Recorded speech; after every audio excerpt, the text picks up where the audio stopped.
세계를 뒤흔든 한국의 경제 거인 정주영.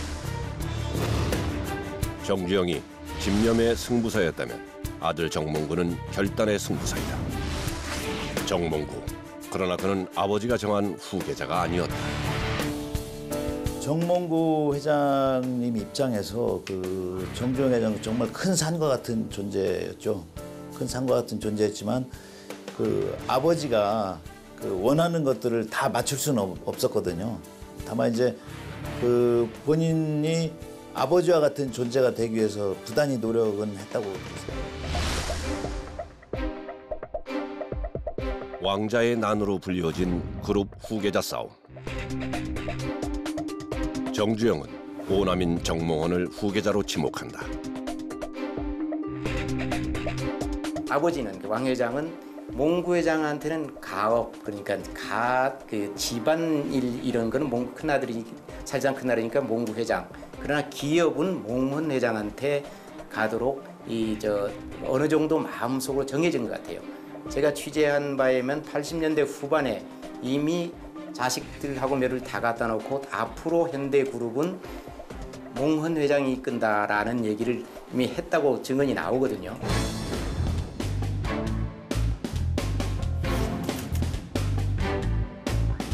애초에 예정된 후계자는 아니었지만 아버지의 추진력을 고스란히 빼닮은 아들 정몽구는 승승장구한다. 책상머리엔 아무것도 없다. 현장에 가면 답이 있다.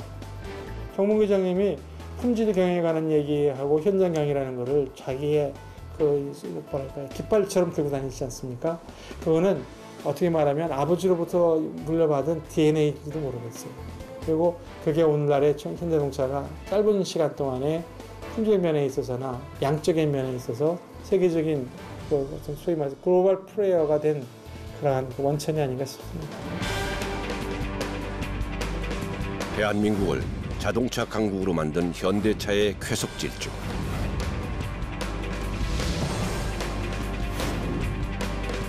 세계적인 자동차 그룹이 되기까지 그 뒤엔 항상 승부사 정몽구의 뚝심이 버팀목이 되어왔다. 현대자동차 정몽구 회장, 아버지가 못다 이룬 꿈에 도전하다. 정주영의 차남으로 태어난 정몽구는 우직한 성격 탓에 아버지의 관심을 받지 못한 채 성장한다. 경복고 시절 우람한 체구와 뛰어난 운동 실력으로 럭비부 주장을 맡았던 그는 공부보다는 운동을 더 좋아했다. 또래 중에서 가장 힘이 세서 돌파력이 뛰어났다. 그렇게 정몽구는 고교 시절 운동에 빠져 1년 유급까지 하게 된다. 달릴 때 보면은 러닝할 때 보면은 한 두세 명 정도는 등골에 달고 하던 뛸 정도로 그 당시에 대단한 힘을 괴력의 사나이였습니다. 의리가 대단히 강하고 또 지도력도 그때는 분명히 있었고 공부하고는 거리가 멀었지만 굉장히 그런 면에서는 타 방면에서는 아주 월등한 게 있었습니다. 그때는.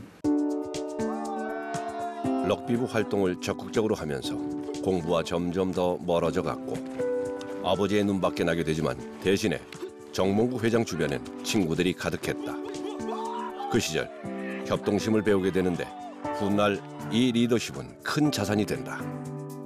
럭비부에 들어가서 또 이제 운동 이런 쪽에 관심이 많았기 때문에 끊임없이 공부하라는 얘기를 많이 했죠. 공부하라면 또 특히 이제 자식들 늦게 들어오면은 이렇게 봐서 책가방이 없으면은 이 산만한 손바닥으로 자식들을 때리고 뭐 이렇게 하면서 엄하게 아주 가르쳤거든요.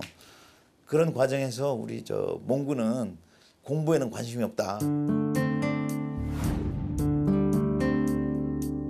자신과는 달리 명문대를 졸업하며 아버지의 신임을 얻었던 동생들. 이런 동생들에 비해 부족한 게 많아 보였던 정몽구는 아버지의 그늘에 숨어 있을 수밖에 없었다.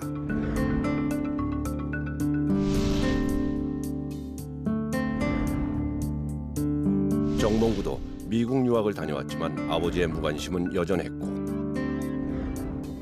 이런 아들을 어머니 변중석 여사만 안타까워했다.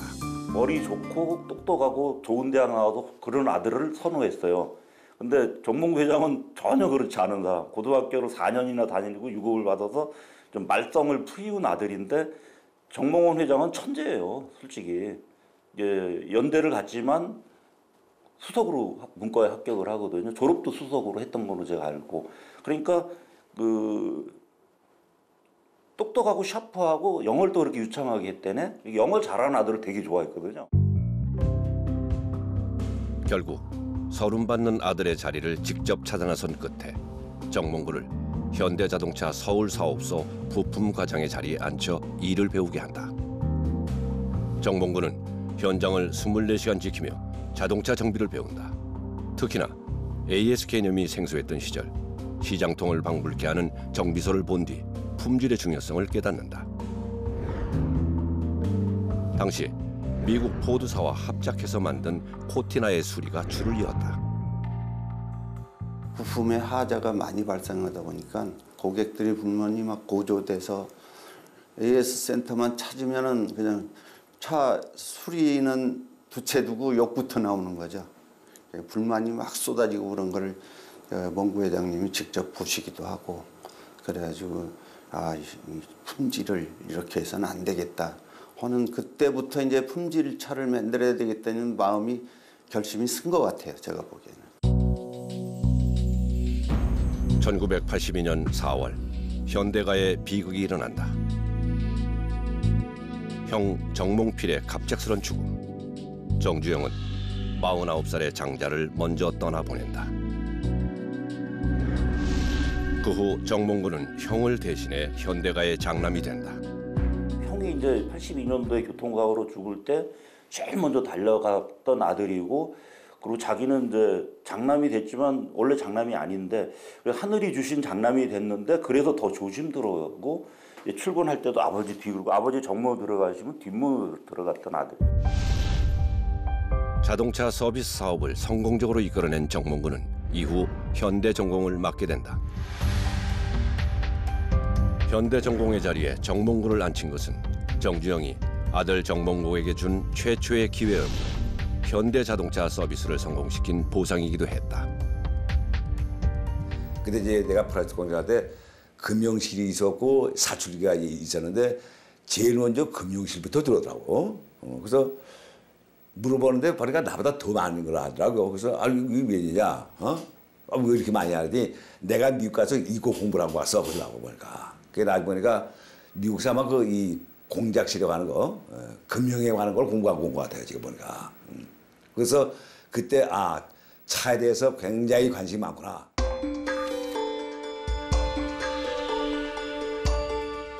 정주영 회장도 점차 아들을 인정하게 되면서 정몽구는 날개를 달기 시작한다. 그러나 현대자동차를 키워왔던 1등 공신 정세영 회장의 존재를 의식할 수밖에 없었다. 삼촌 정세영과의 경쟁은 피해야만 했다. 자동차를 만들고 싶은데 그래, 사륜구동 SUV를 만들자. 사륜구동으로 인한 산악지대 이런 데에 올라가는 차를 만들어서 그 현대자동차에서 안 만드는 차를 선택해서 갤러퍼를 만들기 자동차에 관심이 많은데 승용차에는 손을 못 대고 갤러퍼 개발 안 한 차 갤러퍼를 택하게 된 거예요. 삶의 질이 좋아지기 시작한 80년대 후반, 때마침 불어닥친 레저 붐으로 SUV 자동차가 필요한 시점이었다. 그러나 정몽구 회장이 만든 SUV 시제품은 신통치 않았다. 정 회장은 미쓰비시를 찾아간다. 고유 모델을 고집하느니 선진 기술을 받아들이자는 생각에서였다. 일찍이 파제로라는 모델로 SUV 시장에서 성공 가도를 달리고 있었던 미쓰비시를 벤치마킹해 새 모델을 개발하기로 한 것이다. 갤러퍼라는 거는 현대전공에서 국내에서 처음 선보였지만 그 82년도에 이제는 그 일본에서 파제로라는 이름으로 출시된 모델이고 또 그 당시도 그렇고 또 갤러퍼라는 이름으로 많이 수출이 또 되어져 있지만 뭐 전 세계 각국에도 이제 다 이제 그 모델이 이제 나가 있기 때문에 이제 월드카라는 어떤 그런 스토리를 또 갖고가 있죠. 현대 본격 사륜구동 승용차 갤로퍼. 1991년 출시된 갤로퍼. 출시되자마자 라이벌이던 쌍용차 코란도의 장기 집권 체제를 단숨에 무너뜨린다. 뿐만 아니라 출시 2달 만에 330억 원에 달하는 매출을 기록하고 그해 빅 히트 상품으로 선정되었다. 갤로퍼 신화를 만든 정몽구. 그 갤로퍼가 나옴으로써 국내에 그 SUV라는 어떤 새로운 자동차의 어떤 그 카테고리가 이제 생기지 않았나 좀 싶어요. 사실 그 SUV 역사에서는 가장 갤로퍼가 가장 처음 시초고 그것을 시작으로 이제 대한민국에도 국내에도 그런 사륜구동 SUV 시대가 이제 열렸다고 좀 보고 있죠. 정주영 또한 정몽구의 자동차 사업 성공이 반가웠다. 그리고 동생에서 아들로 점점 마음이 기울어져 갔다. 포니정이라 불리며 30년 넘게 자동차를 이끌어온 정세영. 그러나 정세영은 형의 결심에 굴복할 수밖에 없었고 세상은 현대그룹의 주인이 바뀌게 된 것을 대서특필했다. 정몽구는 자신의 힘으로 장자의 위치를 찾은 것이다. 그리고 정세영은 자신의 아들을 현대차에 남기고 명예회장으로 물러났다. 그러니까 정주영 회장님이 정세영 회장한테 물러나라고 한 말이 그래도 장돈한테 줘야 되지 않냐? 대를 물려가야지 않냐? 그러니까 딱 30분 만에 승복을 하고 물러났어요. 그리고 정몽구가 우리 조카가 많이 알잖아 자동차를. 그러면서 물러났어요. 아버지에게 인정받지 못했던 아들에서 그룹 총수로 등극하게 된 정몽구. 현대의 새 시대가 열리는 날.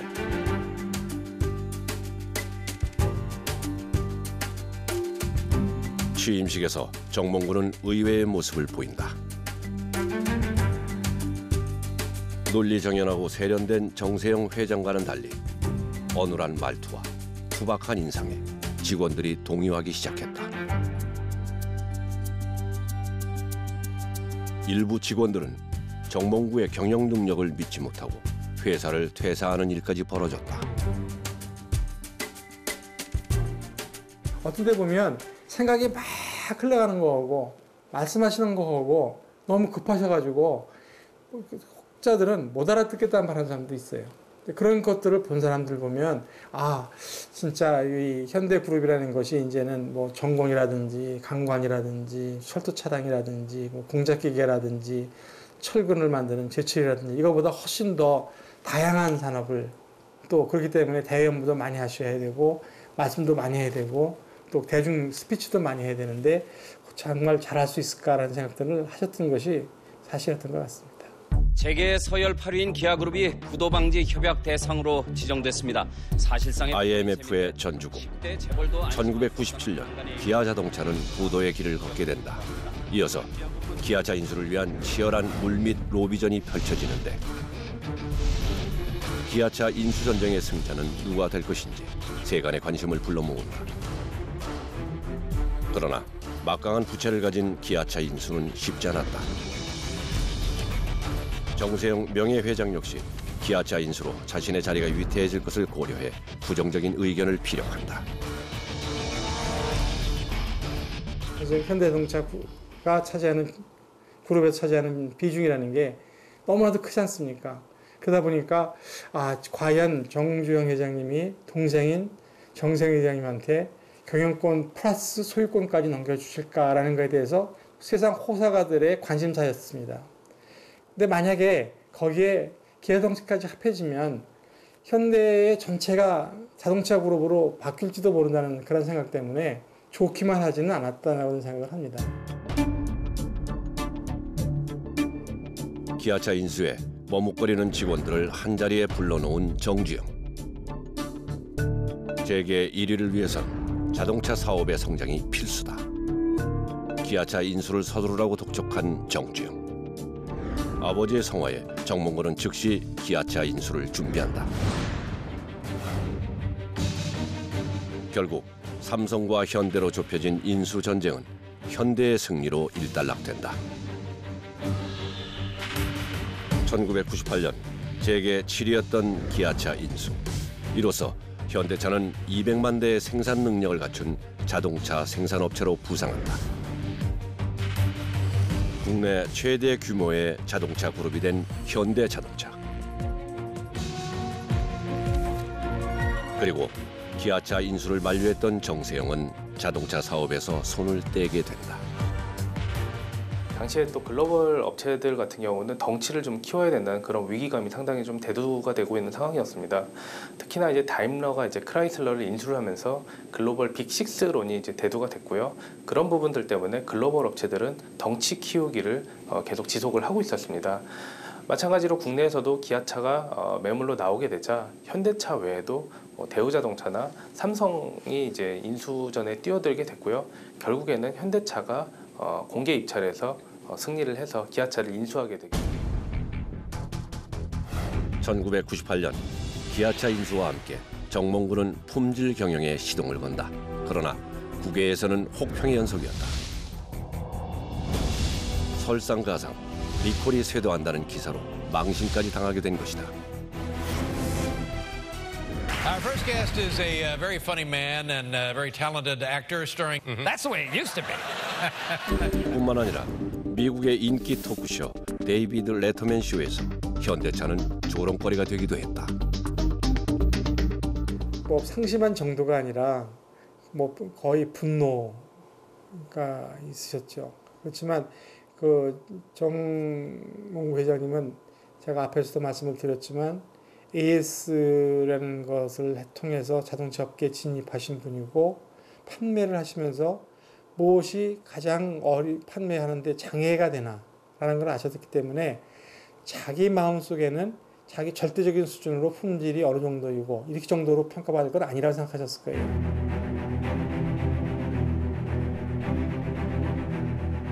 정몽구의 시련은 여기서 끝이 아니었다. 동생과 그룹 회장 자리를 놓고 일명 왕자의 난이 벌어진 것이다.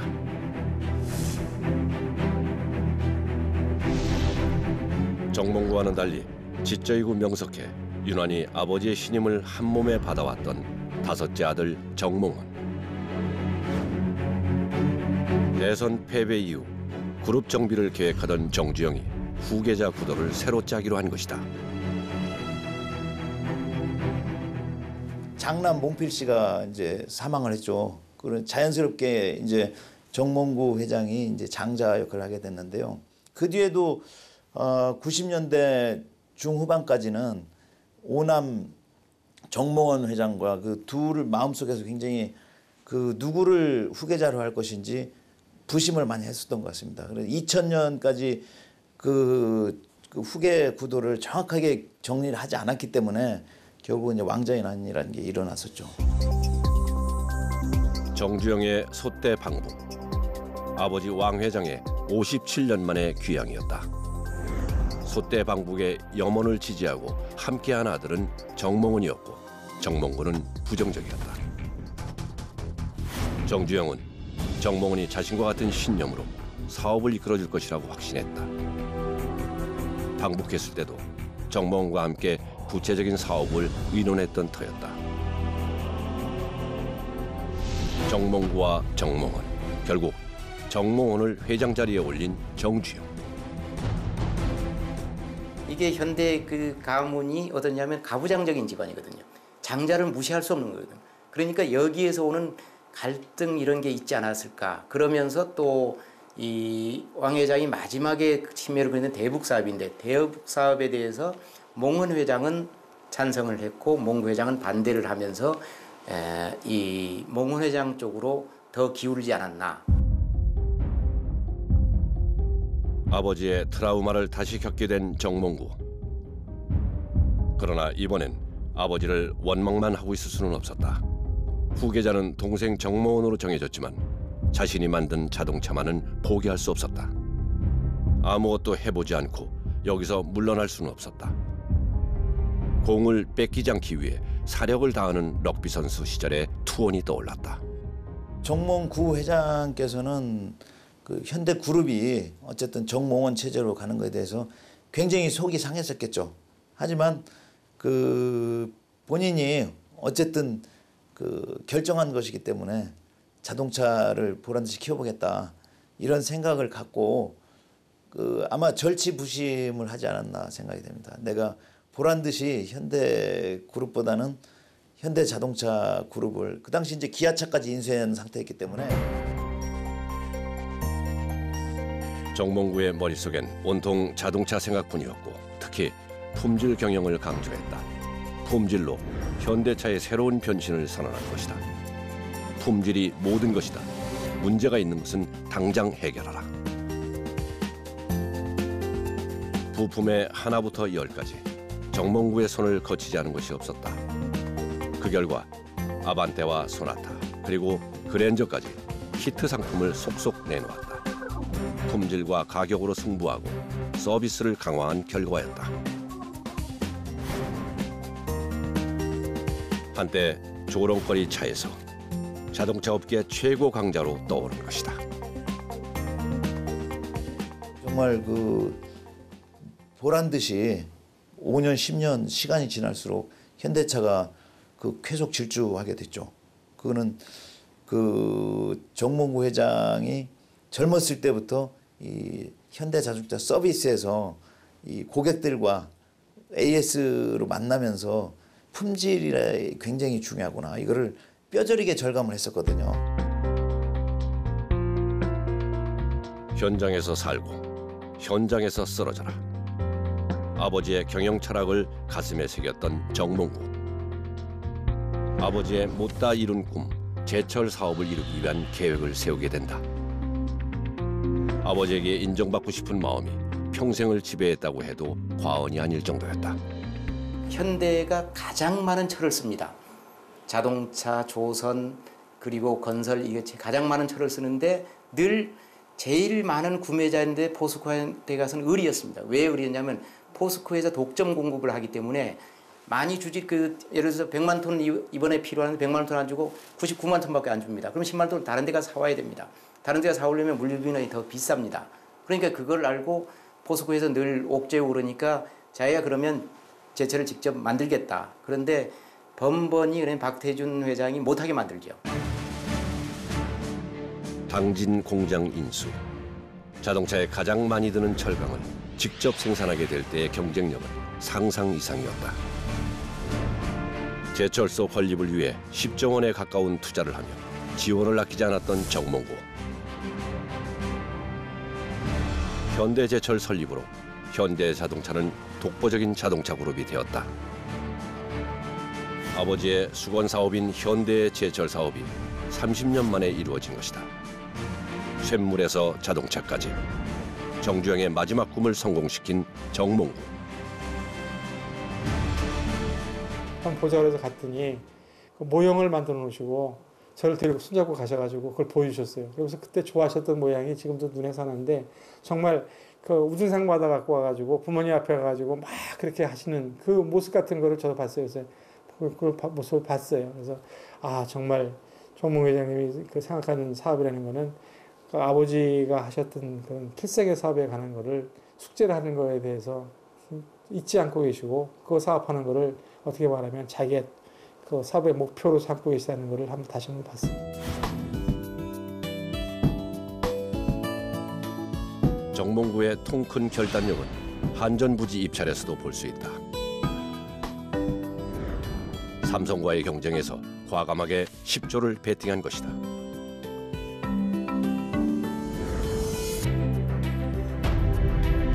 평소 입찰에서 2등은 꼴찌라는 아버지의 철학을 그대로 따랐다.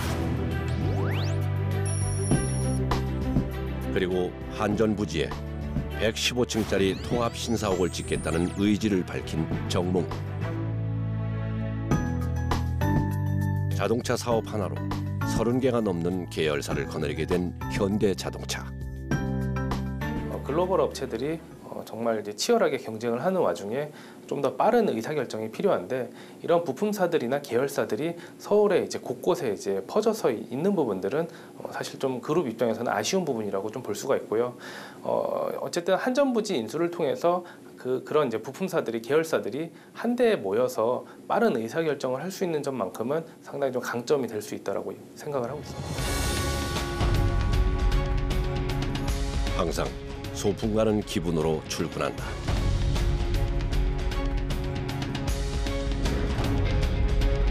현장 경영을 대물림 해주고 싶었던 아버지.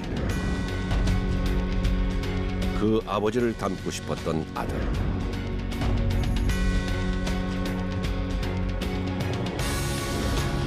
현장에서 늘 답을 찾았던 아버지와 아들. 결단의 승부사 정몽구를 만든 힘이 아니었습니다.